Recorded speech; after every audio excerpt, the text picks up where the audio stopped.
Di tanah Pasundan yang subur, jauh sebelum gunung-gunung memiliki nama, tersimpan sebuah kisah keluarga yang melegenda. Kisah ini bermula di sebuah pondok tersembunyi di tengah hutan belantara. Di sanalah tinggal Dayang Sumbi, seorang wanita yang kecantikannya tak lekang oleh waktu. Hidup menyepi dari keramaian dunia. Dayang Sumbi ditemani oleh putranya, Sangkuriang, dan seekor anjing setia bernama Tumang. Bagi Sangkuriang, Tumang adalah sahabat terbaiknya.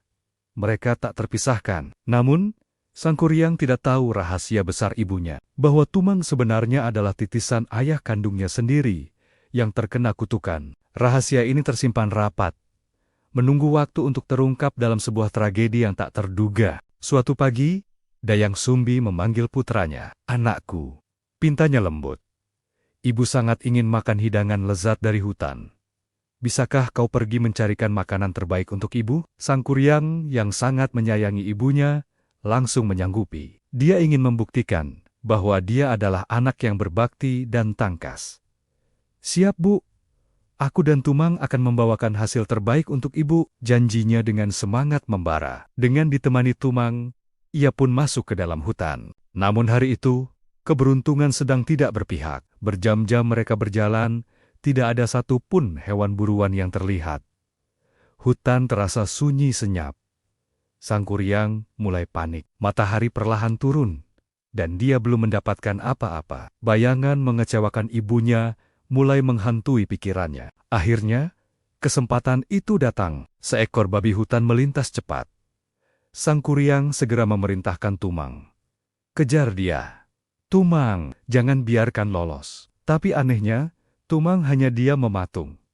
Dia menolak perintah tuannya. Tumang tahu, babi hutan itu adalah jelmaan leluhur mereka, dan dia tidak mungkin menyakitinya. Sangkuriang yang tidak tahu apa-apa menjadi sangat bingung dan kecewa saat buruan itu kabur.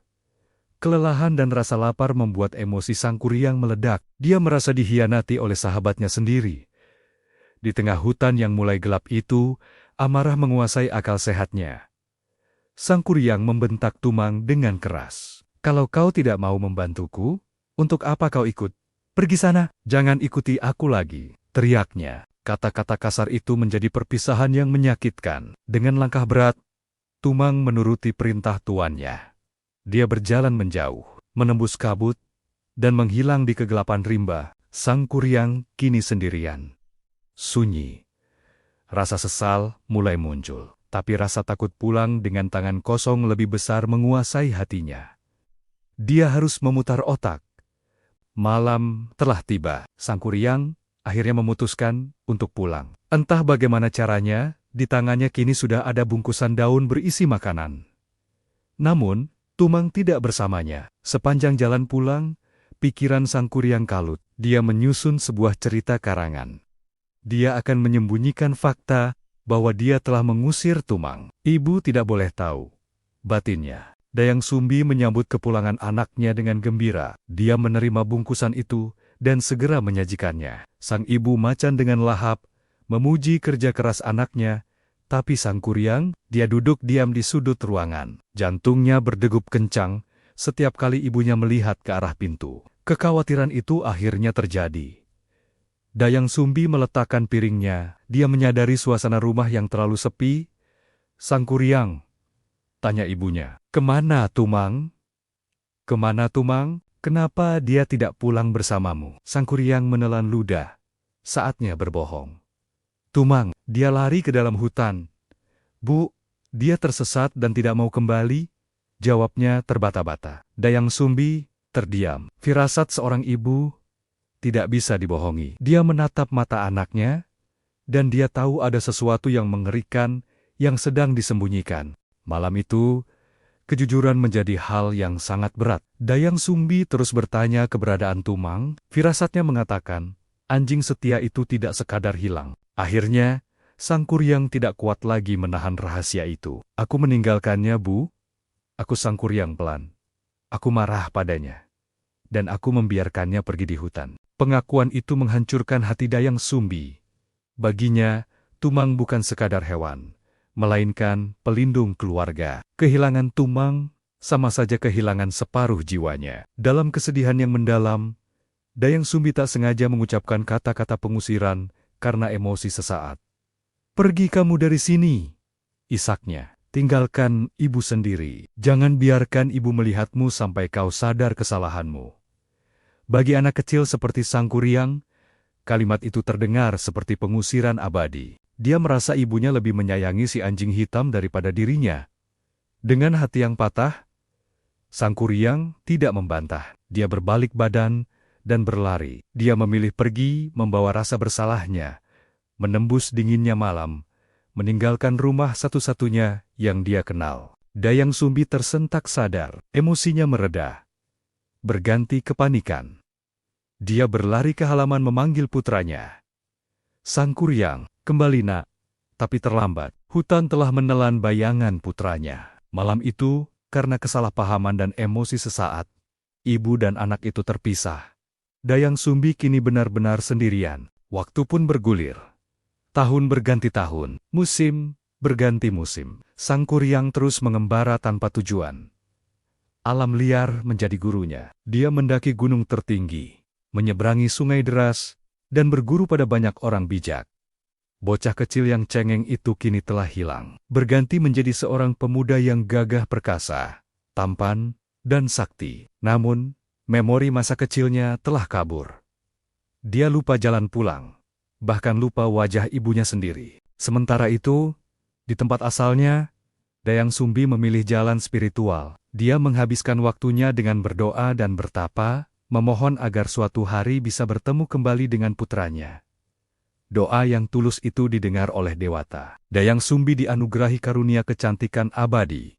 Wajahnya tidak menua sedikitpun, tetap jelita seperti saat Sangkuriang meninggalkannya puluhan tahun lalu. Hingga suatu hari, takdir mempermainkan mereka kembali. Sangkuriang yang sedang berburu, tanpa sadar langkah kakinya menuntunnya kembali ke hutan kelahirannya. Dia melihat sebuah pondok asri dan seorang wanita cantik di halamannya.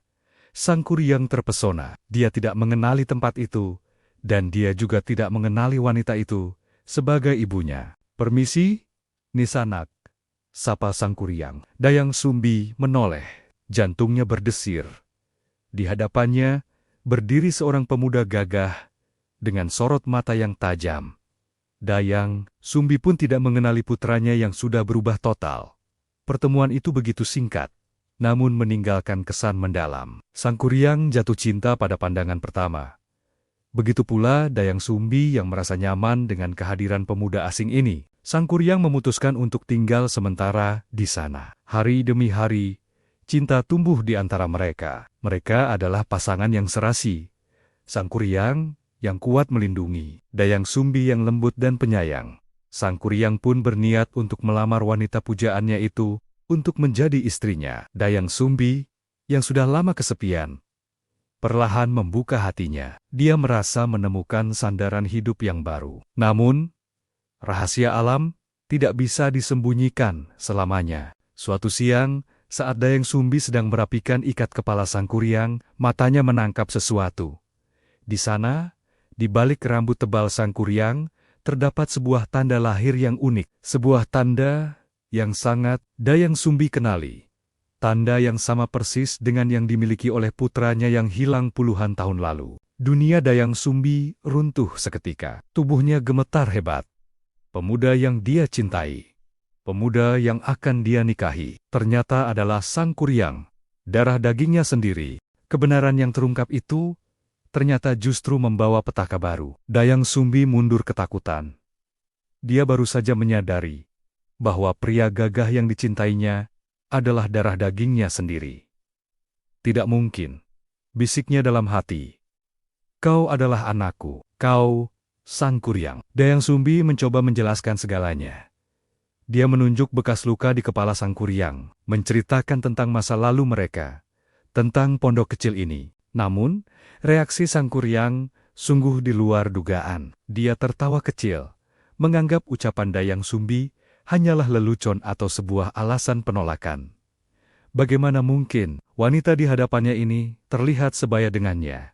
Bahkan mungkin lebih muda. Logikanya menolak keras fakta itu. "Jangan bercanda," kata Sangkuriang. Kau hanya mencari alasan untuk menolak cintaku, bukan? Bagi Sang Kuryang yang sudah dibutakan oleh cinta dan tekad, pengakuan Dayang Sumbi terdengar seperti alasan yang dibuat-buat. Dia tidak peduli masa lalu. Yang dia inginkan hanyalah masa depan bersama wanita pujaan hatinya ini. Dayang Sumbi sadar. Dia tidak bisa melawan Sang Kuryang dengan kata-kata. Pemuda itu terlalu kuat, terlalu keras kepala, dan terlalu mencintainya. Jika dia menolak secara kasar, Sang Kuryang mungkin akan marah dan memaksakan kehendak. Dayang Sumbi butuh strategi lain. Dia butuh cara halus untuk membatalkan pernikahan ini tanpa harus menyakiti siapapun. Dia memutar otak. Dia harus meminta sesuatu yang sangat sulit, sesuatu yang mustahil dilakukan oleh manusia manapun. Malam itu, di bawah sinar bulan purnama, Dayang Sumbi memberikan jawabannya. Baiklah, Sang Kuryang, ucapnya tenang. Aku bersedia menjadi istrimu, tapi ada satu syarat yang harus kau penuhi. Ini adalah bukti seberapa besar cintamu padaku. Sang Kuryang tersenyum angkuh. Sebagai pendekar sakti yang telah menaklukkan banyak musuh, dia merasa tidak ada tantangan yang tidak bisa dia selesaikan. Katakan saja, tantang Sang Kuryang, gunung mana yang harus kudaki? Laut mana yang harus kuseberangi? Ayo ikut aku. Kutunjukkan syaratnya, ucap Dayang Sumbi. Dayang Sumbi menunjuk ke arah lembah curam, di mana sungai Citarum mengalir deras. Aku ingin berlayar bersamamu, kata Dayang Sumbi. Maka, buatkan aku sebuah danau raksasa dengan membendung sungai itu. Lalu, buatkan aku sebuah perahu besar untuk kita menyeberanginya. Dan ingat, tambah Dayang Sumbi, semua itu harus selesai sebelum ayam jantan berkokok esok pagi. 1 malam saja. Syarat itu terdengar gila. Mengubah lembah menjadi danau dan membuat kapal pesiar dalam waktu semalam, manusia biasa pasti akan menyerah saat itu juga. Tapi Sang Kuryang bukan manusia biasa. Selama pengembaraannya, dia telah menguasai ilmu-ilmu gaib dan bersahabat dengan makhluk-makhluk tak kasat mata. Dengan senyum penuh percaya diri, Sang Kuryang menyanggupi. Hanya itu, jawabnya enteng. Sebelum fajar menyingsing, danau dan perahumu akan siap. Dayang Sumbi terkejut melihat keyakinan itu. Hatinya mulai ketar-ketir.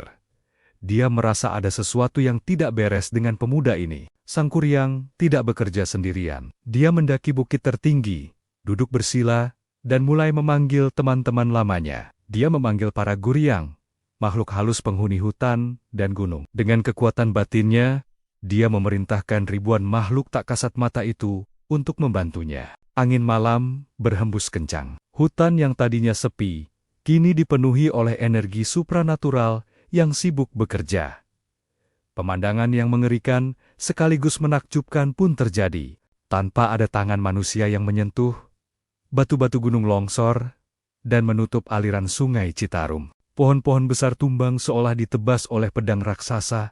Tak terlihat. Dalam hitungan jam, air sungai mulai terbendung. Permukaannya naik dengan cepat, menelan sawah dan pepohonan.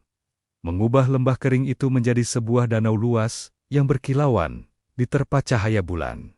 Satu syarat hampir terpenuhi. Danau itu nyata, sementara sebagian pasukan gaib membendung air, sebagian lagi menebang pohon raksasa dari hutan timur. Kayu-kayu itu disatukan, dipahat, dan dibentuk dengan kecepatan kilat. Sebuah perahu yang sangat besar mulai terbentuk. Ukirannya indah, tiangnya kokoh. Ini bukan sekadar rakit. Ini adalah bahtera untuk seorang ratu. Sang Kuryang mengawasi dari atas bukit. Semuanya berjalan sesuai rencana. Dia merasa kemenangannya sudah di depan mata. Di dalam pondoknya, Dayang Sumbi tidak bisa tidur. Dia mengintip dari celah jendela. Apa yang dia lihat membuat darahnya membeku. Lembah itu sudah berubah menjadi lautan air. Dan di tepiannya, sebuah perahu raksasa hampir selesai dikerjakan. Dayang Sumbi melihat ke langit. Bulan masih bersinar terang. Fajar masih lama. Gawat. Batinnya panik. Dia benar-benar bisa melakukannya. Dia akan menyelesaikannya sebelum pagi. Jika perahu itu selesai, dia harus menepati janjinya. Dia harus menikahi anaknya sendiri. Itu adalah dosa besar yang tak terbayangkan. Dayang Sumbi harus melakukan sesuatu. Dia harus memanipulasi waktu. Dia harus memaksa pagi datang lebih cepat.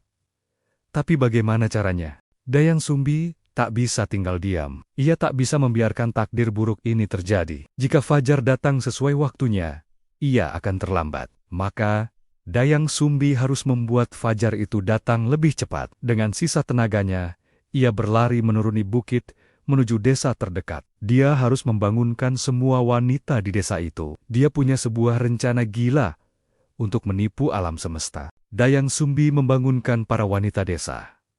"Bangun, bangun semuanya!" serunya. "Kita harus membuat suasana pagi sekarang juga, atau bencana akan menimpa kita." Tanpa banyak bertanya, para wanita desa menuruti perintah putri raja itu. Mereka mengambil kain-kain tenun berwarna merah kejinggaan. Mereka menyalakan obor-obor besar di ufuk timur. Dan yang paling penting, mereka mulai memukul lesung padi. Duk, duk, duk. Suara irama menumbuk padi yang biasanya hanya terdengar saat subuh, kini bergema memecah keheningan malam. Rencana itu berhasil. Cahaya api dan kain merah yang membumbung di ufuk timur menciptakan ilusi visual yang sempurna. Langit terlihat memerah, seolah-olah sang surya sedang menggeliat bangun dari peraduannya. Cahaya fajar palsu ini, ditambah dengan suara lesung yang bertalu-talu, membingungkan makhluk-makhluk lain. Di dalam kandang, ayam-ayam jantan terbangun. Insting mereka mengatakan pagi telah tiba.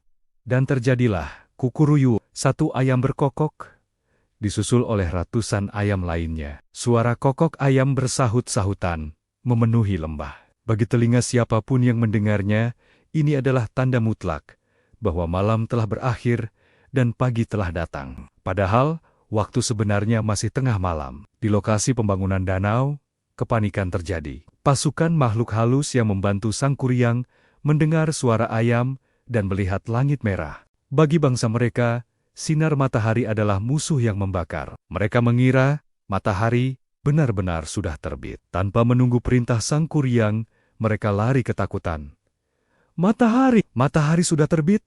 Lari!" Mereka menghilang kembali ke dalam perut bumi dan rimbunnya hutan, meninggalkan pekerjaan mereka begitu saja. Padahal, perahu itu tinggal sedikit lagi selesai. Tinggal memasang layarnya saja. Sang Kuryang terperanjat. Dia melihat pasukannya bubar tanpa kendali. "Kembali! Woi, kembali! Pekerjaan kita belum selesai!" teriaknya frustrasi, namun tidak ada yang mendengarnya. Sang Kuryang sendirian lagi. Dia menatap langit timur. Matanya yang tajam segera menyadari kejanggalan itu. Cahaya merah itu tidak bergerak naik. Bintang-bintang di ufuk barat masih bersinar terang, udaranya pun masih terasa dingin. Bukan hangatnya pagi. Sang Kuryang sadar, ini bukan fajar alami. Dia telah ditipu. Darah Sang Kuryang mendidih. Dia tahu siapa satu-satunya orang yang tidak menginginkan pernikahan ini terjadi. Dia melihat ke arah desa. Dia melihat kesibukan yang tidak wajar di sana. Dia tahu, Dayang Sumbilah yang memanipulasi waktu. Usaha kerasnya, kesaktiannya, dan cintanya. Semuanya dikhianati oleh kecurangan. Rasa kecewa yang amat sangat berubah menjadi kemurkaan yang dahsyat. Lebih dahsyat dari letusan gunung berapi. Sang Kuryang tidak mengejar ibunya. Dia tidak menyakiti Dayang Sumbi. Sebesar apapun marahnya, cintanya menahannya untuk tidak melukai wanita itu. Sebagai gantinya, dia melampiaskan amarahnya pada karya agungnya sendiri. Dengan kekuatan penuh, Sang Kuryang menjebol bendungan yang baru saja dia buat. Buarer, air danau yang sudah terkumpul tumpah ruah, mengalir deras kembali ke Sungai Citarum, menyebabkan banjir bandang di hilir. Mimpinya untuk berlayar berdua musnah bersama surutnya air. Tapi itu belum cukup. De Hua, dengan satu tendangan kaki yang mengandung kekuatan supranatural, perahu raksasa itu dia tendang. Perahu kayu seberat ratusan ton itu terlempar ke angkasa, melayang jauh menembus awan, berputar di udara. Perahu itu melayang jauh ke arah utara, dan jatuh tertelungkup. Jatuh dengan posisi terbalik, menutupi kawah Gunung Purba. Seiring berjalannya waktu, perahu terbalik itu membatu, ditumbuhi pepohonan, diselimuti tanah, dan berubah menjadi sebuah gunung raksasa yang bentuknya sangat unik, menyerupai lambung perahu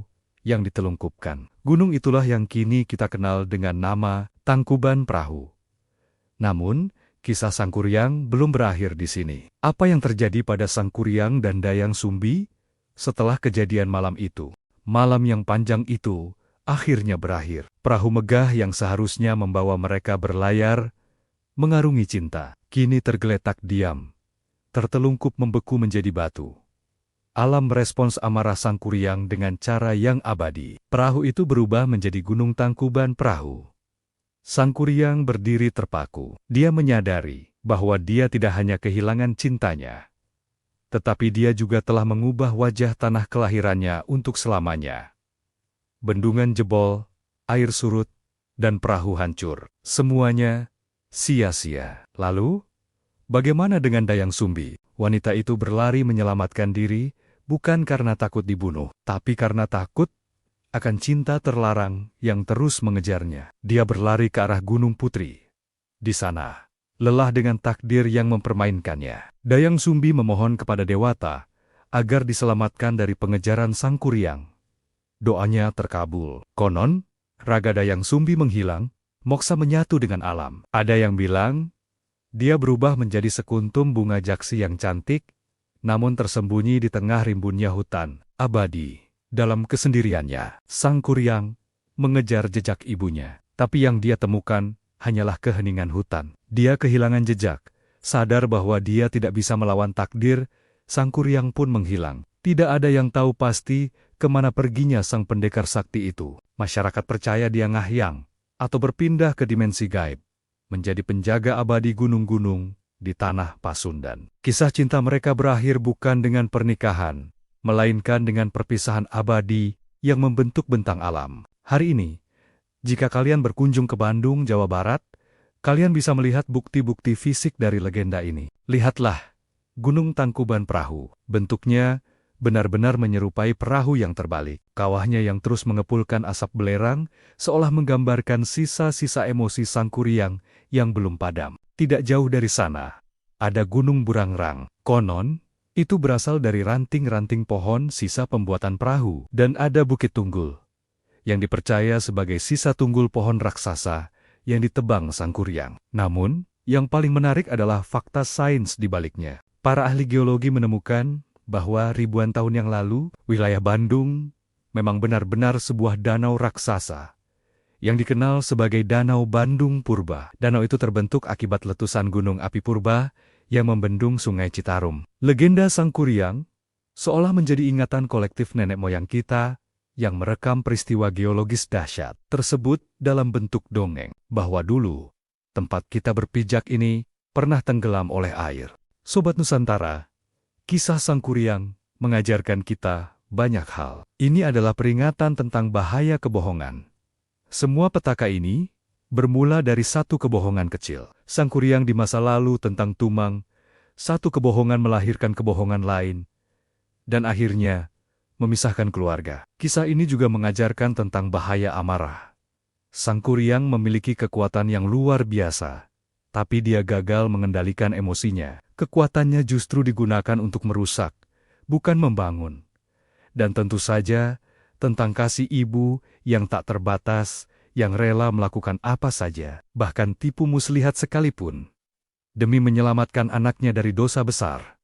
Gunung itu kini berdiri diam, menjadi saksi bisu sejarah. Setiap kali kita memandang Tangkuban Perahu, ingatlah bahwa di balik keindahan alam Indonesia, tersimpan kisah-kisah manusiawi tentang cinta, kesalahan, dan penebusan. Semoga kita bisa mengambil hikmahnya. Jangan biarkan amarah membalikkan hidupmu, seperti Sang Kuryang membalikan perahunya. Saya pamit undur diri, sampai jumpa di legenda Nusantara berikutnya. Salam Lestari.